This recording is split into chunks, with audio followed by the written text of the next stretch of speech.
if there's something that looks like we really need to answer right away. Yep. Okay. But Kirsten, the time is yours. Okie dokie. Let's see here. Can you see my screen? I do. Oh, great. Okay. Alrighty, so today's topic is the vegetarian. Dun, da, da. And so this, we're just going to talk a little bit about why being vegetarian can have really amazing health benefits. And, you know, some people, it's, you know, people that weren't raised that way or used to that lifestyle, it can be hard to get used to, and it can be a difficult transition to make. So we're going to talk about some simple ways to improve your health by incorporating more plant-based foods, vegetarian foods into your diet. So the Western culture that we live in has a high incidence of a lot of chronic diseases like obesity, diabetes, high blood pressure, and a lot of these are related to our diet and our lifestyle. And a lot of them are related to the Western culture of eating that we all are part of. So like I said, obesity, heart disease, diabetes, high blood pressure, and certain cancers are all related to lifestyle choices. Oh, the computer's being weird. In the Western diet, we tend to eat a lot of refined sugar, a lot of saturated fats, animal products, sodium, and a lot of calories. So in the standard American diet, it's generally high in animal protein. It's high in a lot of refined sugars and refined foods. And those are generally low in fiber. They're generally more compact. So when you think of like junk food, chips, candy, those kind of things, they're small, but they contain a lot of calories. So it's easy to eat a lot more of them and eat a lot more calories than if you were eating foods in their natural state. This is not cooperating. Along with that, there is a low intake of dietary fiber and nutrients such as antioxidants that are found in plant foods. So, in order to gain better health, all we really have to do is make some simple choices to incorporate some plant-based foods into the diet, and that can be as simple as growing your own foods. I know we've been trying to grow a garden. Some people just have a little bit of land and can't grow as much. We have a lot of land, so we're trying to grow a lot. This year, it hasn't been as successful. But even if you just have a little bit of land, you can plant just a few fruits or vegetables and partake from your own bounty, or going to the grocery store and making some better choices for foods and shopping in the produce department or in the a lot of stores nowadays. Actually, I really like Smart & Final because they have sections in every aisle that stand out and they're designated as natural foods, plant-based foods. And so if you shop at Smart & Final and you don't know what food options are better to choose from, if you look down the aisle, they literally will have like the aisle kind of, it circles out a little, like the part of the aisle kind of makes like a little circle. So it stands out from the rest of the aisle, and it'll have like the plant-based options. So if you're on the pasta aisle, they'll have the plant-based pasta and pasta sauces, like macaroni and cheese, those kind of things there. So that's really helpful if you're just kind of getting familiar with plant-based diet, because it's all kind of together with the other food options, so you know where to look. Oops. So there's different types of plant-based kind of lifestyles. Vegetarians, lacto-ovo vegetarians, pesco, flexitarians, vegans, and these all mean different things. Vegetarians just don't eat meat, but they eat eggs and milk. Vegans don't eat any animal products, so it'd be including eggs and milk. And then you have lacto-ovo vegetarians that actually is pretty much the same as vegetarian from what I understand. They eat eggs and milk. So the research is showing that it's best if we get most of our calories from plant-based foods. And that would be a vegetarian lifestyle, or a vegan lifestyle, actually. The American Dietetic Association states that a well-planned vegetarian diet is healthy and beneficial in the prevention and treatment of certain chronic diseases. And a lot of the diseases that we see that are really taking a toll on Americans, they're lifestyle diseases. And the good news is those diseases can actually be controlled a lot of times with diet and lifestyle. And so, for instance, like high cholesterol, our bodies make all the cholesterol we need. We don't need to eat any extra cholesterol, but the standard American diet contains a ton of extra cholesterol because animals, just like us, make their own cholesterol. So when we eat animal products, we're eating extra cholesterol, and that will increase our cholesterol. So a simple way to decrease your cholesterol level is just not to eat animal products. Some people have some genetic components and, different components to their high cholesterol that they may not be able to fully control it with diet, but the majority of people, if you quit eating cholesterol, your cholesterol level should come close to normal. So a lot of these chronic diseases that we're seeing can be either helped or even prevented by making some lifestyle choices. Vegetarian diets linked to improved weight loss, hemoglobin A1C levels, which hemoglobin A1C, if anyone doesn't know, is a measure of your blood sugar. And it's that measure that tells on you, on your lifestyle for the last 4 months. Oftentimes patients will say like, oh yeah, I've been doing really well. My blood sugar has been like 90 in the morning when I wake up, and hemoglobin A1C tells the real story. It tells basically your average blood glucose over the last 4 months. And so that can't lie about your blood sugar. Cholesterol levels, it's linked to improved blood sugar control and insulin sensitivity.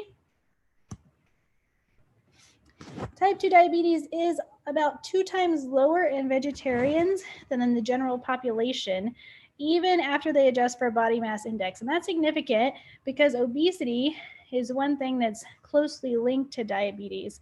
So even if a patient is obese, if they're vegetarian, they're 2 times less likely to have diabetes. And so that's pretty significant. They're finding that a greater reduction in visceral fat and greater improvements in insulin resistance with a vegetarian diet compared with a conventional hypocaloric diet. So generally, if a person is focusing on eating more plant-based foods, you tend to lose weight, you tend to have less fat. It's possible to be a vegetarian and have a really unhealthy diet because a lot of junk foods are actually vegetarian. So, candy, chips, these ice cream, like these are all vegetarian foods, but they're high in calories and they'll lead to weight gain. So if you're actually avoiding those things and trying to eat more plant-based foods, most people will just lose weight automatically.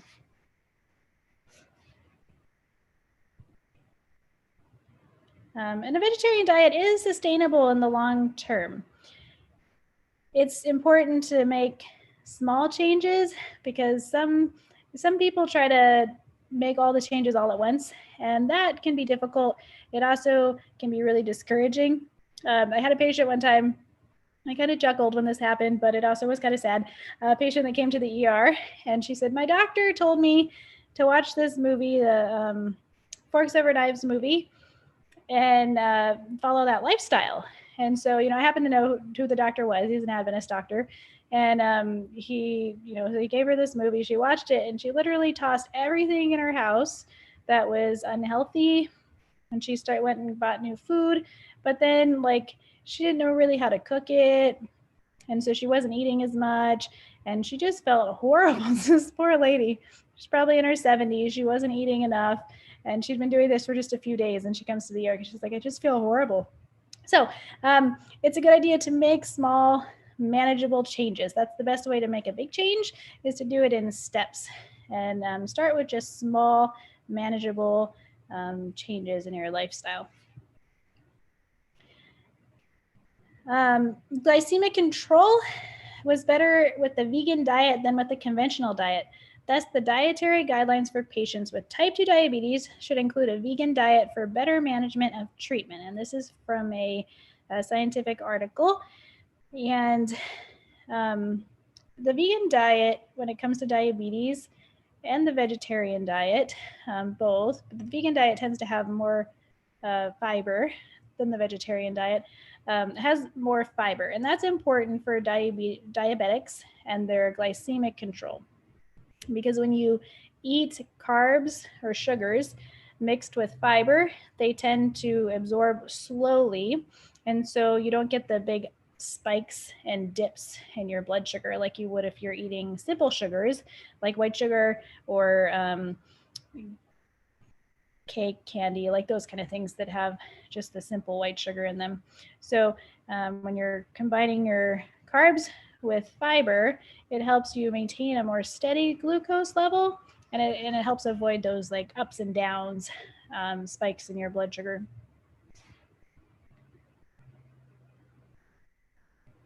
The vegan diet helps with gut health. And this quote here says the vegan gut profile appears to be unique in several characteristics, including reduced abundance of harmful bacteria and a greater abundance of protective species. Reduced levels of inflammation may be the key feature linking the vegan gut microbiota with protective health effects. The vegan diet is also linked with a decrease in certain kinds of cancer. Loma Linda has done several studies relating to cancer, and colon cancer is one of the cancers that is shown to be quite a bit lower in people who follow a vegetarian or vegan diet. A vegan diet may offer advantages over a vegetarian diet in several ways, including treating type 2 diabetes, systemic inflammation linked with heart disease, and a 15% lower total cancer risk.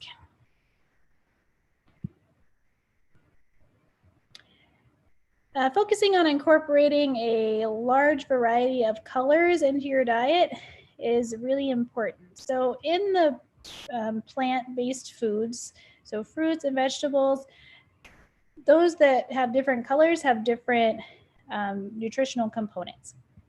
So each color, so red, orange, green, purple, they have different, what's the word I'm trying to think of? Yeah. Just lost it. Anyways, they have different nutritional values and different components that help fight free radicals in the body, and those help prevent cancer. So just incorporating a wide variety of colors into your diet can help prevent chronic disease and just help you have a healthier lifestyle in general.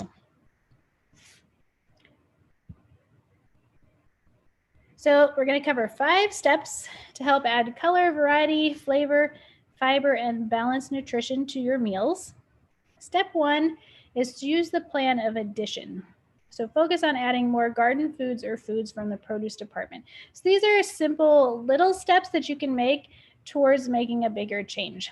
So taking your current lifestyle and your current diet, just focus on adding some extra fruits and vegetables and adding some fruits and vegetables that are different colors into your diet.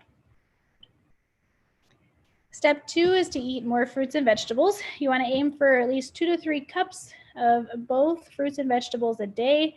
The recommendation is to have 5 servings daily of fruits and vegetables. And so focusing on trying to just eat more, so 2 to 3 cups. A serving of fruit can actually be, if it's like an apple or an orange, 1 is considered a serving. So if you eat an apple, you had a serving of fruit, and vegetables and things that you can measure in a measuring cup. So if it's chopped up fruit, a half a cup is considered a serving. And if you're eating leafy greens, then a cup is considered a serving. So focus on getting 2 to 3 cups of both fruits and vegetables every day. Step 3 is to choose whole grains. So when you have the option between white and brown rice, try to choose brown rice. Brown rice has more fiber in it, and so that will help with glycemic control. So if you're eating rice and you have trouble with blood sugar, the brown rice is going to help so you don't have such a big spike in your blood sugar. it's also just healthier. It helps prevent constipation because it has more fiber in it. It has some more nutrients. Same thing with like pastas and breads. Choose the whole wheat version of bread, the whole wheat version of pasta. And make sure when you're looking at the bread that you actually read the ingredients, because sometimes they say they're wheat bread, but it's not actually whole wheat, and they just put some brown color in it to turn it brown. So yeah, make sure you check the ingredients, and that is actually whole wheat bread and not just colored brown bread. Number 4, you can increase your beans and legume intake. This is something that I recommend to diabetic patients, and it's actually really easy to do, and it's encouraging because you see results from it. And if you incorporate 1 cup of beans, lentils, some kind of legume into your diet every day, so there was a study done that those who did that for several months had a decrease in their hemoglobin A1C by 0.5%, and all they did was start eating a cup of beans every day. So this is something that's easy that you can do. You can just put beans in salads, soups, have them as a side dish. They go in a lot of things, and it's one way that you can increase your fiber in your diet. They have a lot of fiber. They have a lot of new vitamins, minerals, and they also help your blood sugar to maintain a more steady number as well. And then choosing healthy fats. Our body needs fat. Fat isn't the enemy.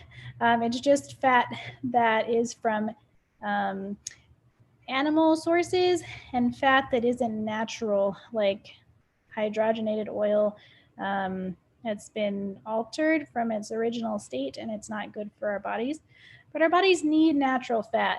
And so eating nuts and avocados and things that have fat naturally is really important because our brain needs the fat. Nuts, you can eat just a handful every day. They give you a good amount of fat. It gives you omega-3 fatty acids, which are important for your body as well. And a side benefit of nuts is that they're actually really low in carbohydrates. And so they're a good snack because carbohydrates are generally what cause tooth decay. And since nuts don't have much carbohydrates in them, they're actually a really good snack for your teeth, as long as you chew them carefully, because they don't promote tooth decay. So you can eat them and not worry about your teeth decaying from not brushing them after. So yeah, like we talked about, olive oil, olives, avocados, those are other options for healthy fats. There's a lot of different vegetarian entree options that are available now, which is really nice. There's a lot of different veggie burgers and veggie meats that are available in stores, and a lot of restaurants that have even separate sections of their menu dedicated to vegetarian choices. So, try some of those out when you're out and about at restaurants or at the store. Not all of them are good, and you're not going to like all of them, but just kind of explore and find the stuff you like. I mean, I was raised vegetarian, and I am pretty picky about my veggie meats. Like, I don't like a lot of them. So even for someone that's, has that acquired taste, I guess, I don't like them all, but there are some really good ones out there. So you're just going to have to try it out and see what you like and what works for you. There's a lot of vegetarian cookbooks out there nowadays too that will help you with new recipes. I actually don't use a lot of cookbooks, but I use online recipes, and those are really helpful. You can just Google, vegetarian recipes, and there's a lot of websites that have different vegetarian recipes out there, and they have pictures so you can see what it's supposed to look like when it's done. Doesn't always look that way, but so yeah, I really enjoy using the just Googling what I want to make. And if there's something that you like that maybe isn't as healthy of an option, a lot of times if you Google that and put like plant-based or vegan, whatever it is you're looking for, somebody has a recipe out there on how to make it plant-based. And so you can try it, see if you like it. Eating smart. So a healthy diet also means cutting down on sweets, processed foods, soft drinks, fried foods, and constant eating. And so these are the things that make can make a plant-based diet. Even if you're following a plant-based diet and you're incorporating these things into it, it's easy to still gain weight and have problems with lifestyle diseases because all these foods, they're small, they don't fill you up. So, you could easily eat like half a bag of chips and consume a bunch of calories and fat and not feel that full. So, but if you were to eat that many vegetables, you'd be eating like just a small portion of the calories and the fat that goes along with it. So it's important to avoid these foods that are high in calorie content, high in sugar content, and just aren't good for us. So try to eat foods as close to their natural state as you can. Remember that we're fearfully and wonderfully made, a marvelous work of God.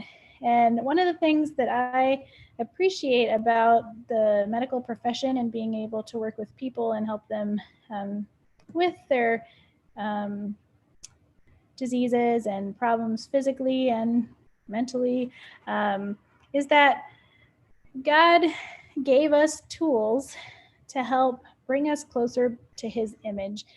God created us initially, or God created us in his image, and then sin took its toll and took us further away from how he created us, further away from his image. And by incorporating these practices that he's given us, such as eating foods the way he created them in their natural state, we're able to come closer to the image of God. Now, we won't ever be fully restored to the image of God while we're here on the earth. That's not going to happen until we get to heaven. But he's given us tools that we can use so that we can live as close to his image as we can while we're here on the earth.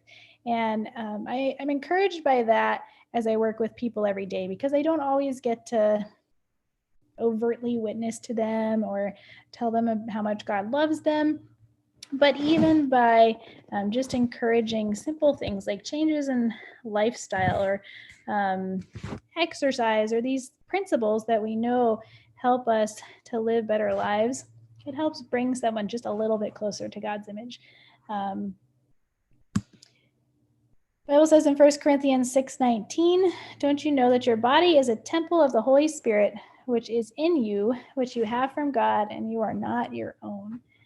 So always remember that our bodies are kind of on lease to us. It's our job to take care of them as if they were God's temple, because that's what it is. You were bought with a price, therefore glorify God in your body and in your spirit, which are God's. And that's in 1 Corinthians 6, verse 20. So that's the end of the presentation.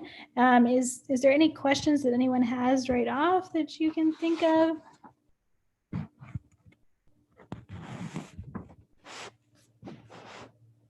You can go ahead and type it in the, I guess it's not a chat box on YouTube, but. Yeah, chat, yeah, YouTube. We have a few people watching there. And I appreciate your talking about smart and final. Check that out.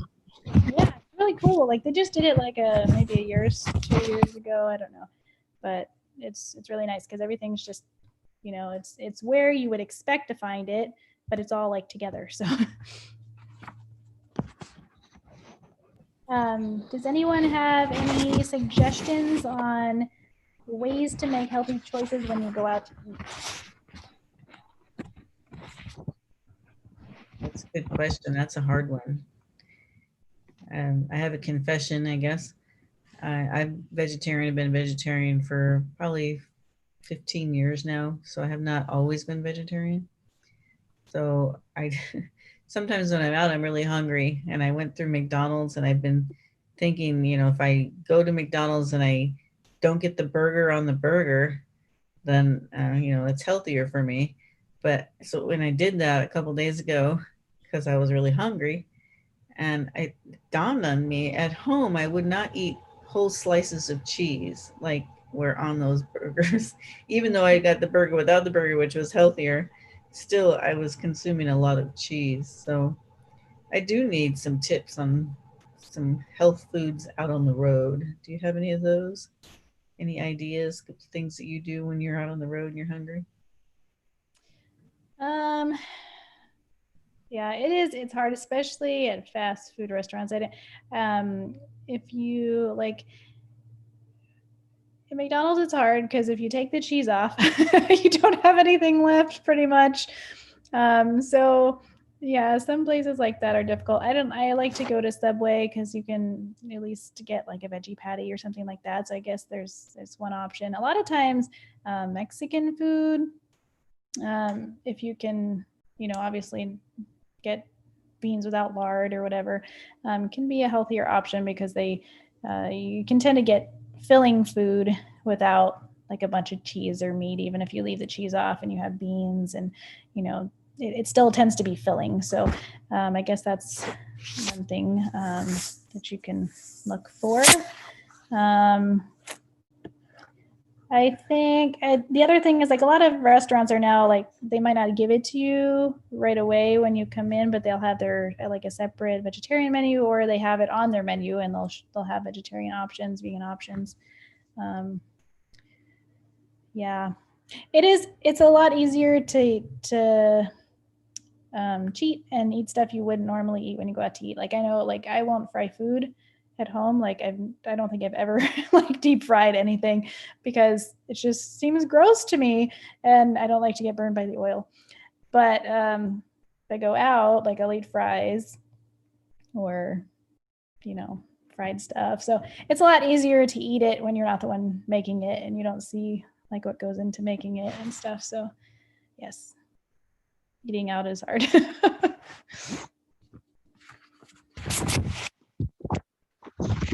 Okay.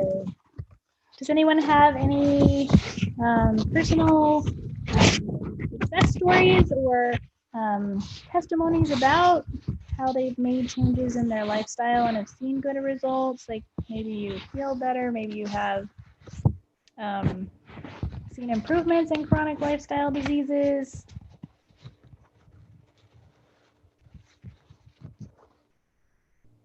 My mom is, she probably would appreciate me sharing her age, but she's not watching. But she's in her mid 60s, I'll go with that. And she's actually lived a pretty healthy lifestyle. I mean, she raised us vegetarian, and we always had a garden, and she wasn't a junk food vegetarian. Like she was pretty strict about, like, we never went out to eat, like maybe once a year, because she would just wanted to make everything really healthy. And we didn't eat, like, we'd have chips like maybe once a month. Like we didn't eat a lot of junk food. So she was always really, good about her diet, except for when she was like below 20. The most of her life she ate really well. But she even started having some problems with her blood pressure. Every time she went to the doctor, it was high, and they tried to put her on medicine. She's like, no. Finally, she was like, I'm going to really make some changes in my lifestyle. And so she stopped eating salt. And she started eating some more dairy, because when I was younger, we were vegan, but she started eating some more dairy. And so she stopped eating dairy for the most part, and she'll eat it from time to time. And she started trying to walk a little bit more. She has problems with her knees, so she can't, run or walk really fast, but she was exercising some more, and she was able to bring her blood pressure down from, I mean, normally like it would be running like 150s down to like normal, like 110. And she did that just over about a year. She made slow changes. And she also had some problems with her blood sugar. She was pre-diabetic at one time, and her blood sugar is normal. So, and that's, someone who has really taken good care of her lifestyle, but there are genetic components, to these diseases. You can't just always avoid them just by a healthy lifestyle, but by even being more strict with her lifestyle, she was able to still control them. And she like literally will eat no salt. Well, maybe just a little tiny bit, but she's like, she's really strict about it, but she's able to stay off medicine. So, yeah. That's really cool. So she reversed her pre-diabetes? Mm-hmm. that what I heard? Wow. Yeah. Awesome.